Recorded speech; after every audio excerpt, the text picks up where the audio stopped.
plan politique, n'aura pas connu de suffrage universel. Il n'y aura pas eu d'élection dans notre pays, compte tenu du calendrier que nous avons en place sur ce plan-là. Mais malgré cela, on peut dire que 2021 aura été une année qui, sur le plan politique, ressemble étrangement aux années précédentes. Le régime en place à Yaoundé, aujourd'hui, assume de manière claire et définitive sa décision de mettre sous le boisseau les libertés politiques et les libertés individuelles.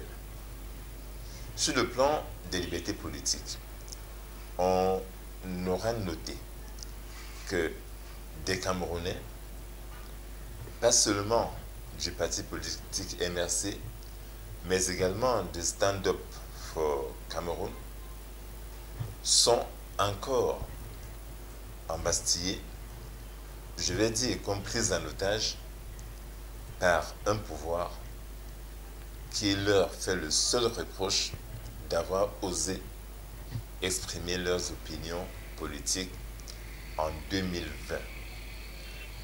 On avait espéré que les magistrats, aussi bien civils que militaires, en charge de ces affaires, puissent enfin prendre en main leur destin, puissent enfin se rappeler même de leur serment de magistrat pour faire constater que ces citoyens-là n'avaient commis aucune faute, n'avaient commis aucun délit, n'avaient commis aucun crime passible de poursuite judiciaire. Malheureusement, ces magistrats-là qui sont des magistrats aux autres, qui sont des magistrats dont la seule boussole est leur carrière, ont décidé, sans qu'on ne soit en mesure de comprendre pourquoi, d'infliger des peines de prison lourdes, allant jusqu'à 7 années à des personnes qui pourtant n'auraient jamais dû se retrouver en prison. Je le dis bien parce que ces personnes exerçaient simplement leur liberté et leurs droits politiques. Cela peut nous inquiéter sérieusement. Nous sommes en train de rentrer de manière définitive dans une dictature qui est digne des heures les plus sombres de notre pays. Nous sommes en train de rentrer dans les années au cours desquelles il était impossible à un Camerounais de s'exprimer sur le plan politique. Les moindres acquis que nous croyons désormais pouvoir être à mesure de consolider sont en train d'être battus en brèche. Les droits politiques au Cameroun sont désormais, je vais dire de manière péremptoire et claire, ces droits sont désormais ignorés par le pouvoir de Yaoundé. Nous nous battons pour la démocratie. Nous l'avons fait depuis quelques années et le combat dans ce cas et dans ce sens reste d'actualité. Sur le plan des libertés publiques, on a pu noter les interdictions formelles des réunions et de manifestations, même de la société civile. La plus récente interdiction, et qui me semble absolument incompréhensible, est celle d'un forum qui devait se tenir à Yaoundé, au Palais des Congrès, en présence des invités venant des pays étrangers. Et ce colloque avait pour but de réfléchir sur le retour de la paix au Cameroun. Un sujet noble, pourtant. Malheureusement, l'administration camerounaise a interdit que se tienne cette réunion qui, pourtant, avait pour but de proposer des pistes de solutions pour la sortie des crises dans lesquelles le Cameroun aujourd'hui se trouve englué. comment peut-on admettre que les Camerounais n'aient plus le droit ni de se réunir, ni de manifester, ni même de se retrouver entre eux?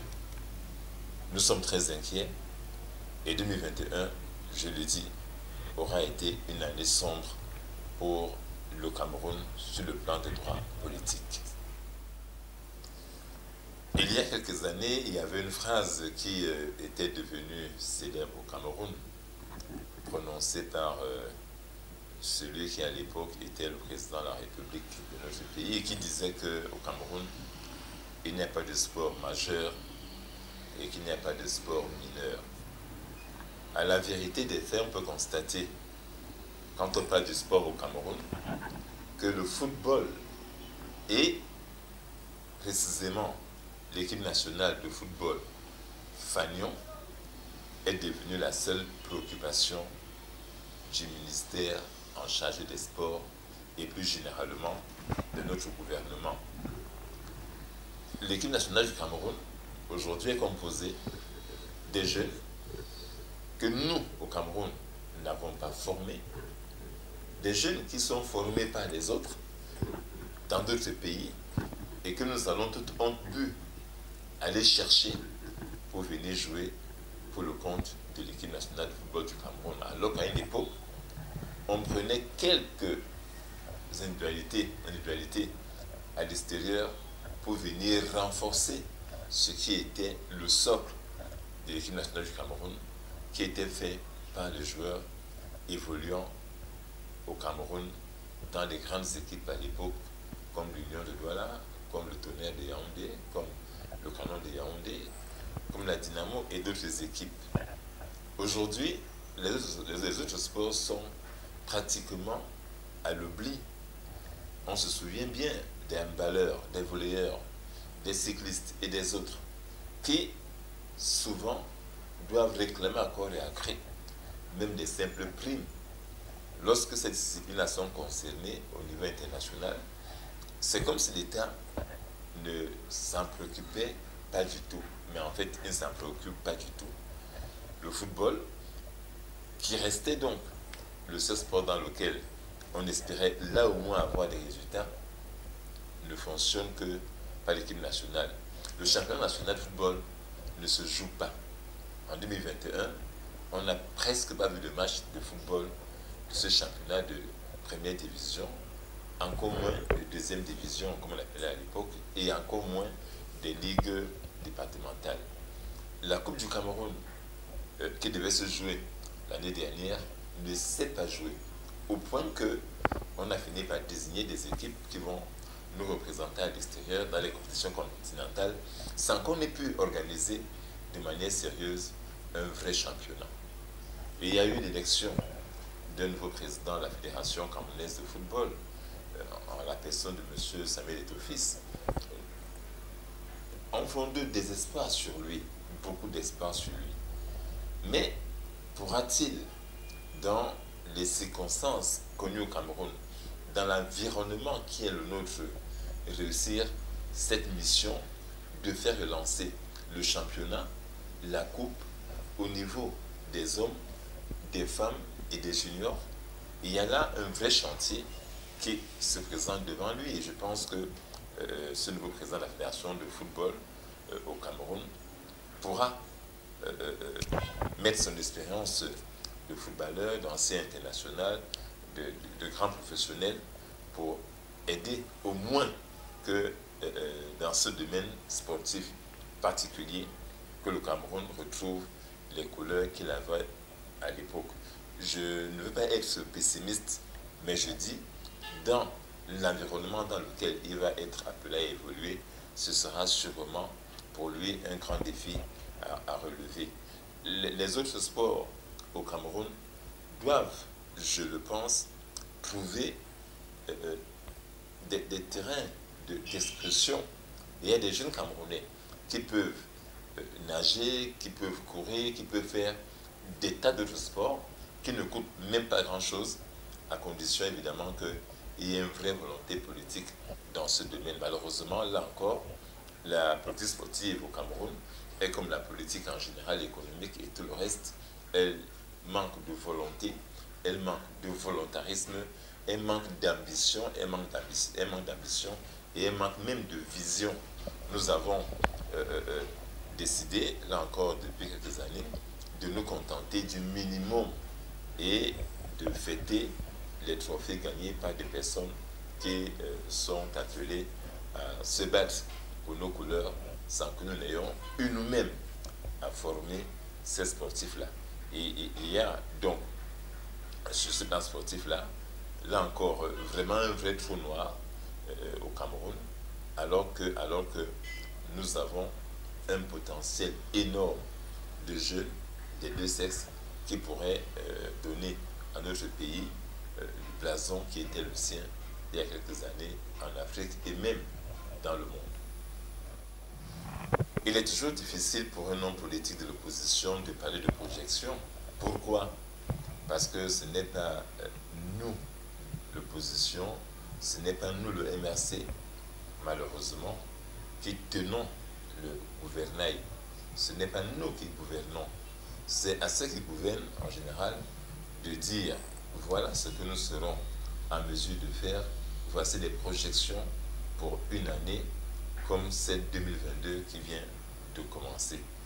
Mais néanmoins, ce que je pourrais dire sur ce plan des projections, c'est que sur le plan, dans le domaine de la politique, nous avons, nos MRC et d'autres partis politiques, mis en place un document de référence qui contient des propositions de modification du code électoral au Cameroun.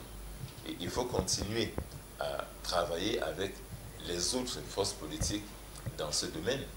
Le président national du MRC, le professeur Maurice Kamto, vient encore, dans un message de fin d'année, de tendre la main aux autres acteurs politiques, de la société civile, des citoyens et même des hommes de bonne volonté au sein du RDPC pour nous rejoindre dans cette quête de mise en place d'un système électoral transparent et qui garantisse des élections crédibles au Cameroun.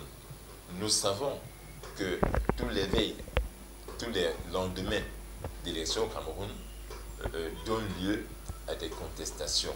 Comment on fait pour qu'on sorte de ces contestations récurrentes et que nous connaissons depuis tant d'années?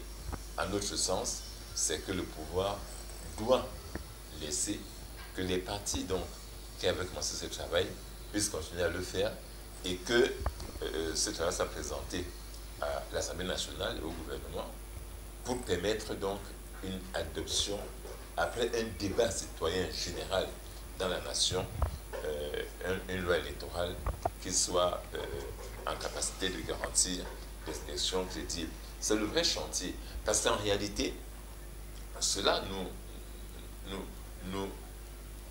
nous préoccupe, cela est notre charge à nous, partis politiques, de réfléchir pour la conquête du pouvoir demain à ce qu'on doit faire déjà aujourd'hui. La deuxième chose qu'on pourrait faire ensemble, c'est de nous battre pour la préservation des droits politiques et civils. Comment nous devons faire pour nous organiser pour que demain, on n'ait plus des personnes arrêtées pour leurs opinions politiques, pour leurs opinions ordinaires. Il faudrait peut-être que là encore, les partis politiques et la société civile puissent se tenir par la main en 2022 pour exiger de nos gouvernants de permettre une libre expression des libertés politiques et civiles. C'est un vrai chantier, parce que si on ne le fait pas, nous ensemble, le Cameroun va rester, il va demeurer une grande prison où des gens ont l'impression d'être en liberté, mais où en réalité, des personnes n'ont même plus le courage d'exprimer leurs opinions en public. On va rentrer au maquis désormais pour s'exprimer.